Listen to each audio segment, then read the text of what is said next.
या ठिकाणी बघा लेटर हेड आहे, विरोधी पक्ष नेत्यांचं आहे आणि हे त्याच्यामध्ये मजकूर आहे. मजकूर काय आहे? प्रति मुख्य सचिव मंत्रालय मुंबई, म्हणजे प्रधान सचिव. ते कुठले प्रधान सचिव आहे? परिवहन खाता आणि बंदरे यांचे प्रधान सचिव आहेत. म्हणजे आपल्या एसटी महामंडळाचा सगळा कारभार या मुख्य प्रधान सचिवाकडे आहे. महोदय श्री सच्चिदानंद अशोक पुरी, वाहक कळमागा, धाराशिव विभाग, सगळे मेन पॉइंट घ्या.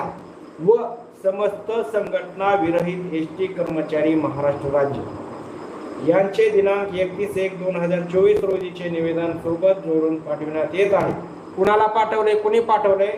तर निलेश फाळके साहेब आहे, विशेष कार्य अधिकारी, म्हणजे आपल्या महाराष्ट्राचे विरोधी पक्ष नेते विजय वडेट्टीवार यांचे स्वीय सहाय्यक आहेत निलेश फाळके.